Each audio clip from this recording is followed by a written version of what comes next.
Lloyds Banking Group is one of those names that everyone in the UK knows, whether you love them, hate them, or simply have your mortgage sitting in them without even thinking about it. At its peak, this bank was so powerful that 1 in every 3 mortgages in Britain went through Lloyds. Imagine that for a second, one bank holding that much of the nation's homes in its hands. But then, during the global financial crisis of 2008, everything changed. The bank that had once seemed like the rock of British finance suddenly looked like it was about to collapse, and the government had to step in with billions of pounds of taxpayers' money just to keep it alive. And yet, here we are years later, Lloyds is still standing, still massive, and still being used daily by millions of people. But how exactly did we get here? How did a bank that started over 250 years ago go from being one of the most trusted names in finance to being bailed out in front of the whole world, and then somehow manage to walk its way back into stability again? And more importantly, can it ever truly escape the shadow of what happened back then? And that's what I want to take you through in the few minutes of this video.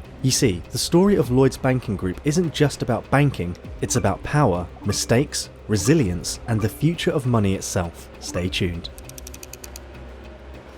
Let's start at the very beginning, because to really understand Lloyds, you have to go back to 1765, when a group of Quakers in Birmingham decided to open a small bank to serve local merchants. Now at the time, banking was not the giant industry it is today, but that little bank, Lloyds Bank, grew over the centuries, expanding across the UK and building a reputation as a steady hand for ordinary people. By the 20th century, it had become one of Britain's largest retail banks. But here's the thing, Lloyds' strength was always in being that everyday bank. While some rivals like Barclays or HSBC went chasing global investment banking profits, Lloyds doubled down on mortgages, savings and small business loans, the bread and butter of British finance. And that reputation as the bank of the everyday Brits worked for a long time, until they made one decision that almost destroyed them. But before we get there, something big happened. Lloyds wasn't just Lloyds anymore. Through the late 20th century, they merged and expanded, most notably with the Trustee Savings Bank, which gave them the combined name Lloyds TSB. By the 1990s, they were a giant, swallowing up insurance companies, building societies, and preparing for a future that looked unstoppable. But as we know, nothing is ever that easy and smooth,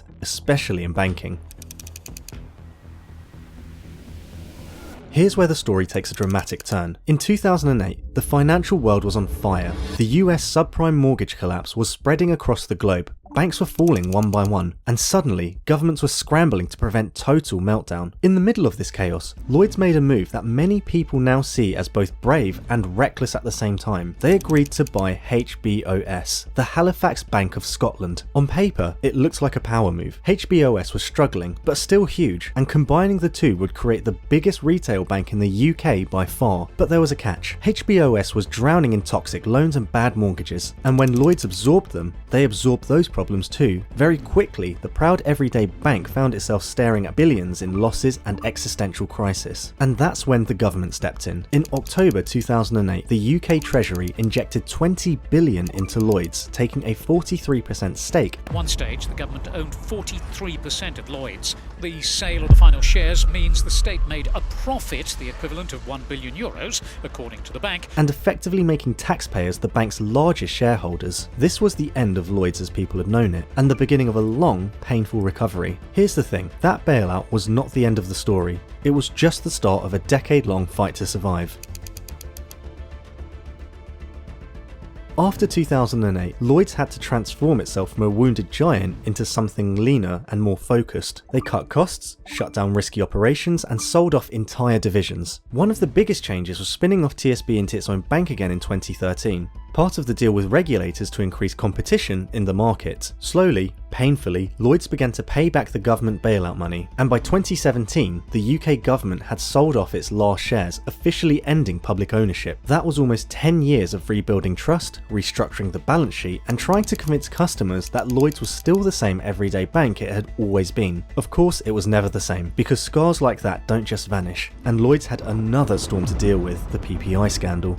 According to the group's third quarter interim management statement, Lloyds revealed the total amount it has set aside for PPA compensation has reached £8 billion, as it fights to tackle the flood of complaints.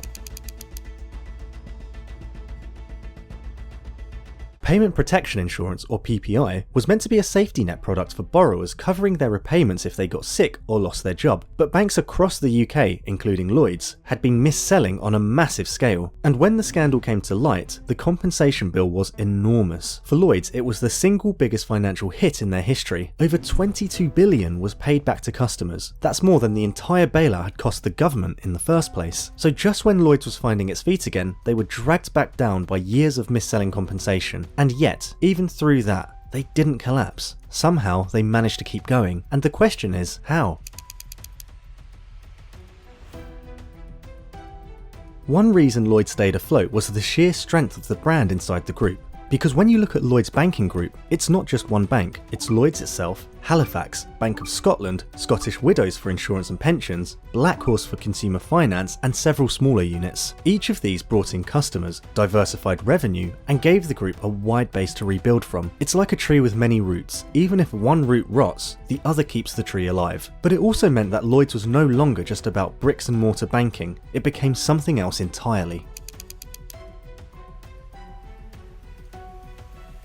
Fast forward to the 2020s, and you'll notice another big shift. Lloyds had been closing hundreds of branches, pushing customers towards digital banking, mobile apps, and AI-powered chatbots. On one hand, this is smart. Fewer branches means lower costs, and customers increasingly want to bank from their phones anyway. But on the other hand, it created a backlash, especially among older customers who felt abandoned. And the truth is, this digital pivot is not just about convenience, it's about survival. Because in a world where challenger banks like Monzo, Starling, and Revolut are stealing young customers, Lloyds has to prove it can be just as modern without losing its historic identity. That balance is tricky, and it's something the bank is still trying to figure out. But then again, Lloyds has always been about getting through very difficult seasons.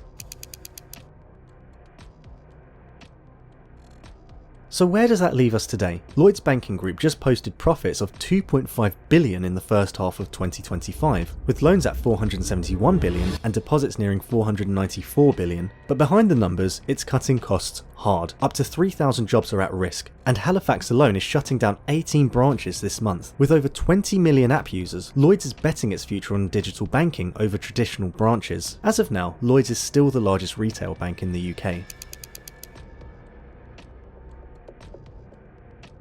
So the big question now is, what happens next? Lloyds has the size, the customer base, and the history to remain a powerhouse in UK banking for years to come, but can it win back the full trust of the public? Can it compete with digital-only challengers while also serving the communities that have relied on its branches for generations? And will it avoid another catastrophic decision like the HBOS takeover, which almost ended it all? These are the open questions that make Lloyds so fascinating to watch. So when you think about Lloyds Banking Group, don't just think of it as another bank. Think of it as a survivor, a 250-year-old institution that nearly collapsed, was rescued by taxpayers, paid out the largest compensation bill in UK history, and yet still holds the mortgages, savings, and pensions of millions of ordinary people. But the real story isn't finished yet. The next chapter depends on whether Lloyds can finally leave the ghost of 2008 behind and truly become the bank of the future. And that's where I want to hear from you. Do you think Lloyds has rebuilt its reputation, or do you think the damage will always follow them? Has it really earned back the trust of the British public, or is it just too big to fail? Let me know in the comments. I'm curious to hear your thoughts.